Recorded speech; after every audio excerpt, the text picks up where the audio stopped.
بسم اللہ الرحمن الرحیم۔ السلام علیکم۔ یہ گھرانہ ہے ملک نعمان کا، جہاں راحت ملک اور ان کے 4 بیٹے، 2 بیٹے اور 2 بیٹیاں ان کے گھر کی رونق بڑھاتے ہیں۔ سب پہلے یاسر ملک ہیں، جو اپنے بابا کے ساتھ ان کا کاروبار دیکھتا ہے، اور پھر ہے چلبلی اور ہنستی مسکراتی زندہ دل ہادیہ، جو نہ صرف ملک ہاؤس بلکہ شاہ ہاؤس کی بھی رونق ہے۔ دونوں گھروں کے مکینوں کو اس کے بنا گزارا نہیں ہے۔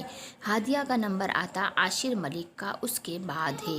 نور، جو اپنی بہن ہادیہ سے بہت مختلف ہے، خاموش اور سادہ سی، یہ ایک کالج کی کینٹین کا منظر ہے، جہاں وہ چاروں اپنے گروپ کے لیڈر کے پیسوں پر عیش کرتے ہوئے سموسوں اور کوک سے انصاف کر رہے ہیں۔ میرے لیے کیا آرڈر کیا تم نے؟ علی کوئی کال سننے گیا تھا، کافی دیر بعد آیا تو ان کے ساتھ بیٹھتے ہوئے بولا، تیرے لیے بھی کچھ آرڈر کرنا بتایا؟ نہیں تو حیدر کوک کا سیپ لے کر بولا، نہیں، یہ سب تیرے ٹھونس کے لیے تھا، پیسے بھی میرے، اور پوچھا بھی مجھے ہی جا رہا ہے۔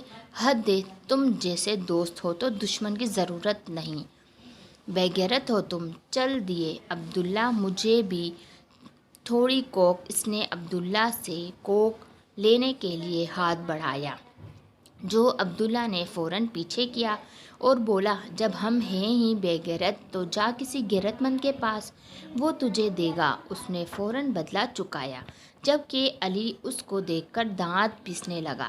بڑے کوئی تم بے وفا ہو، ان کو چھوڑو۔ علی، یہ تم میری کوک اور سموسے لے لو۔ ہادیہ نے ان کو الجھتے دیکھا تو بولی، تم ایک پل کے لیے چپ نہیں رہ سکتی؟ اور اب بھی تو تم بھوک سے مر رہی تھی اور خود نہیں کھا رہی، اس کمینے کو دے رہی ہو۔ حیدر ہادیہ پر ناراض ہو کر بولا، تجھے کیا تکلیف ہے؟ تو جل رہا ہے اور یہ بول کیسے رہا ہے تو ہادیہ سے؟ سوری بول جلدی سے، ورنہ تیرا منہ توڑ دوں گا۔ علی اور حیدر،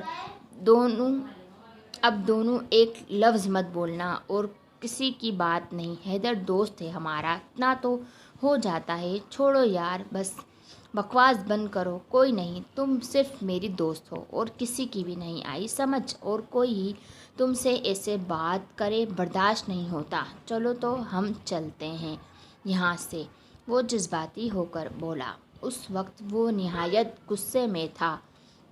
اچھا تم جاؤ۔ نہیں، یہ سوری کرتا ہے اب بھی ہادیہ سے، عبداللہ نے علی کو غصے میں دیکھ کر بولا، اور حیدر کو اشارہ کیا۔ سوری ہادیہ، میرا ایسا کوئی بھی ارادہ نہیں تھا۔ جس پر ہادیہ لبیں باہم ملا کر محض سر ہلا کر رہ گئی، جبکہ اب علی پر سکون ہو گیا تھا۔ چلو اب سب ٹھیک ہے تو آؤ بیٹھو، انجوائے کرتے ہیں۔ علی ہادیہ کے ساتھ والی سیٹ پر بیٹھ گیا اور اس کی پلیٹ سے سموسے کھانے لگا، اور ساتھ ہی ہادیہ کے ہاتھ سے کوک لے کر پینے لگا۔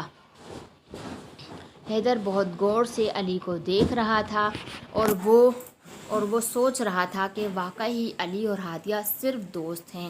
وہ سب اپنی باتوں میں بزی تھے، جب عبداللہ نے کسی کو سامنے سے آتے دیکھا اور استغفراللہ پڑھنے لگا۔ اس کا منہ ایسے کڑوا ہو گیا۔ حیدر بہت غور سے علی کو دیکھ رہا تھا اور سوچ رہا تھا، واقعی ہی علی اور ہادیہ صرف دوست ہیں۔ وہ سب اپنی باتوں میں بزی تھے، جب عبداللہ نے کسی کو سامنے سے آتے دیکھا اور استغفراللہ پڑھنے لگا۔ اس کا منہ ایسے کڑوا ہو گیا جیسے اس نے سموسوں کی جگہ کوک کی گول ہی چبا لی ہو۔ اس کی آنکھ کھولی تو خود کو بیڈ پر پایا، ارد گرد نگاہ دوڑائی تو علی کی کرسی پر بیٹھے ہوئے یاد دیکھ کر خود کو ملامت کرنے لگی۔ ہمت کر کے وہ اٹھی تو اس کی چوڑیوں کی آواز سے علی کی آنکھ کھل گئی۔ صبح بخیر، کیسی ہو؟ اب طبیعت کیسی ہے تمہاری؟ وہ خوشگوار لہجے میں بولا اور مسکرانے لگا، جبکہ ہادیہ اس کو مشکوک نگاہوں سے دیکھ رہی تھی۔